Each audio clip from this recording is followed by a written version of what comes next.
কলকাতার জোড়াসাঁকো ঠাকুরবাড়ি কবে কখন খোলা, কিভাবে আসবেন, প্রবেশ মূল্য কত ও আরও অন্যান্য তথ্য থাকবে এই ভিডিওটিতে। সাথে ঘুরে দেখাবো আপনাদের কলকাতার ঠাকুরবাড়ি।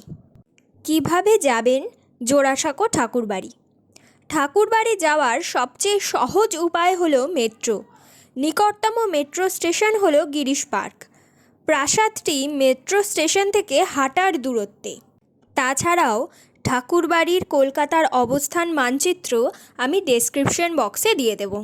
সকাল 10:30 থেকে বিকেল 5টা পর্যন্ত সোমবার এবং সরকারি ছুটির দিন ব্যতীত প্রত্যেকটি দিন এই জোড়াসাঁকো ঠাকুরবাড়ি খোলা থাকে। টিকিট মূল্য প্রাপ্তবয়স্কদের জন্য 20 টাকা, ছাত্রদের জন্য 10 টাকা, শারীরিকভাবে প্রতিবন্ধী দর্শক, পথশিশু এবং 5ম শ্রেণী পর্যন্ত শিক্ষার্থীদের জন্য বিনামূল্যে প্রবেশ। লাইট অ্যান্ড সাউন্ড শোয়ের সময় সন্ধে 7টা থেকে 7:40 পর্যন্ত বাংলায় এবং সন্ধে 8টা থেকে 8:40 পর্যন্ত ইংরেজিতে হয়। একাধারে কবি, শিল্পী এবং প্রথম এশীয় যিনি নোবেল পুরস্কারে ভূষিত হন রবীন্দ্রনাথ ঠাকুরের পৈতৃক বাড়ি না গেলে কলকাতা ভ্রমণ অসম্পূর্ণ হবে। অবনীন্দ্রনাথ ঠাকুর, বেঙ্গল স্কুল অফ আর্টের প্রতিষ্ঠাতা গগনেন্দ্রনাথ ঠাকুরের বাসস্থানও ছিল এই ঠাকুরবাড়ি। জোড়াসাঁকো ঠাকুরবাড়ি রবীন্দ্র ভারতী বিশ্ববিদ্যালয়ে রূপান্তরিত হয়েছে।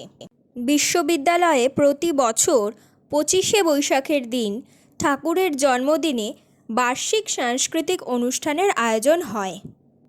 রবীন্দ্রনাথের হাম্বার কারটি প্রাসাদের পিছনের উঠোনে পার্ক করা আছে এবং এটি সম্পর্কে না জানলে সহজেই মিস করা যেতে পারে। কর্মীরা সৌহার্দ্যপূর্ণ এবং যথেষ্ট সহায়ক। জোড়াসাঁকো ঠাকুরবাড়ি 35,000 বর্গমিটার জুড়ে বিস্তৃত।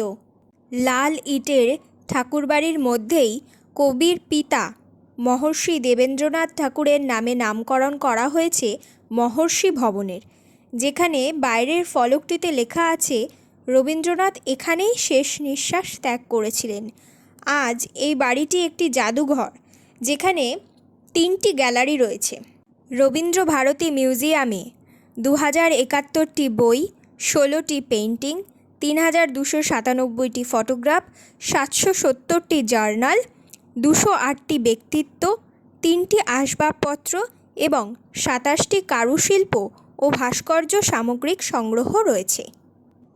জাদুঘরে জাপান গ্যালারি, চায়না গ্যালারি, যা এই দেশগুলির সাথে রবীন্দ্রনাথের সফর এবং সম্পর্ককে অন্বেষণ করে।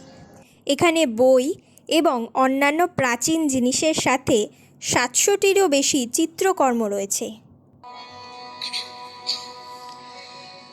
মাঝে মাঝে তব দেখা পাই, চিরদিন কেন পাই না?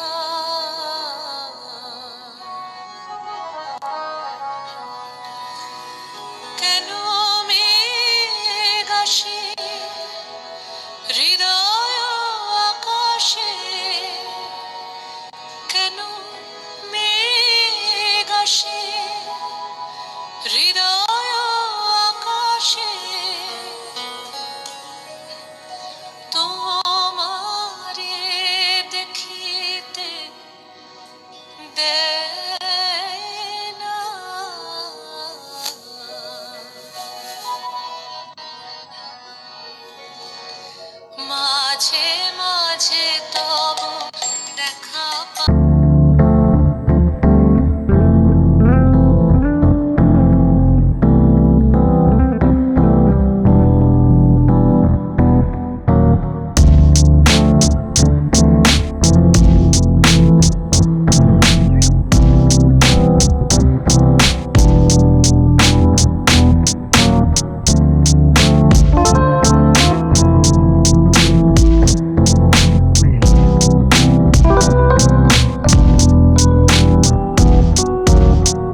গ্যালারি।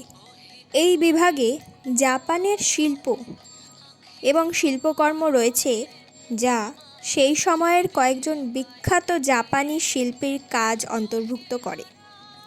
কিছু ছিল ঠাকুরের সংগ্রহ, যা তিনি তার জাপান সফরে তুলেছিলেন।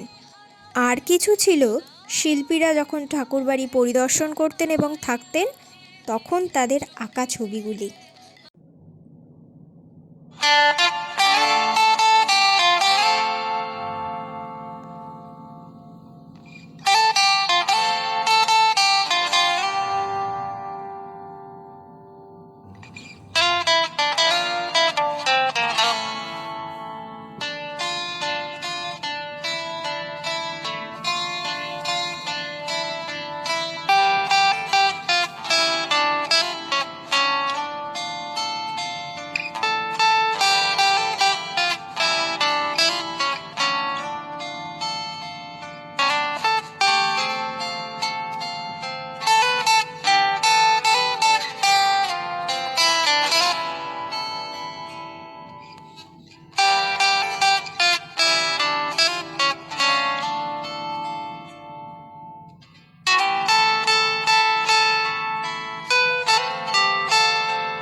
কেমন লাগলো ভিডিওটা? আশা করি ভালো লেগেছে। যদি ভালো লাগে তাহলে অবশ্যই একটা লাইক করে দেবেন, শেয়ার করে দেবেন আর সাবস্ক্রাইব করতে ভুলবেন না আমার চ্যানেলটাকে, যাতে রোজ রোজ এরকম নতুন নতুন ভিডিও আমি ছাড়তে পারি। চলুন, দেখা হচ্ছে নেক্সট ভিডিওতে। ভালো থাকবেন, সুস্থ থাকবেন। কি পারে